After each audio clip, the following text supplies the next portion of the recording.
Assalamu alaikum, students. Today we will discuss different ionization techniques. We were discussing mass spectrometry. We have discussed the principle of mass spectrometry, and now today we are discussing about the different ionization techniques present in mass spectrometry. The first technique we came across is the electron impact ionization method. Here another method which is used for ionization in mass spectrometry is the chemical ionization method. Chemical ionization method is basically a soft technique. Here in this method, molecular ions can be detected, but number of fragments decreases. There we can obtain somewhat smaller number of fragments as compared to electron impact method, but we can detect molecular ion. It is a soft technique. In this technique we will use reagent or analyte. We can say that any substance containing acid donor molecule will be a reagent used in this technique. Reagent will do two kind of things. It will either protonate the sample or it will help in charge transfer.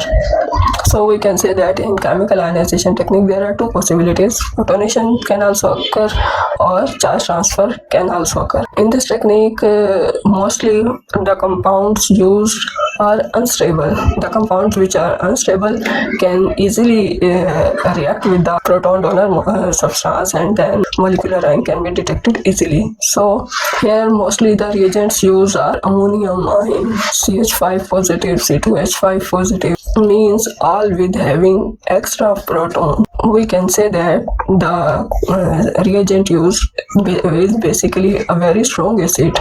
A very strong acid has the ability to detect to donate a proton. So a very strong acid can be used as a reagent. In this technique we will get peak at M plus H. Here it is an example. Here analyte and reagent both are present. When beam of electron is passed through the analyte and the reagent, then it will get electron from beam. We will either get protonium ion or protenium ion. Here CH4 plus electron molecular ion, so it will get that electron, and we here methane molecular ion formation occur. CH4 plus CH4 methane molecule or methane ion molecular ion, and it will get proton from it. CH5 positive plus CH3 methanium formation here occur. CH5 here methanium which was obtained will react with the sample, and then we will get CH4 plus M plus H. M plus H peak we will get here. M plus H peak. Quasi molecular ion will be obtained. Here when analyte and reagent react together with one another, we will obtain first of all molecular ion, then the molecular ion will react with another molecule, so then we will get methonium ion. It may be methanium or methonium, but it all depends on what has happened. So we can get it and then protonated analyte and the peak. We will observe the reactivity of compound and basicity of the compound. As number of substituents increase, so we can say that it will get less and less reactive. Here CH3 having no substituent, it will be most reactive one. A compound with a lot of substituents will be more reactive in case of electrophilic character. Similarly, bulky group create steric hindrance, so bulky groups will be less reactive. As bulky groups increase, reactivity decreases. More bulky groups will be more planar.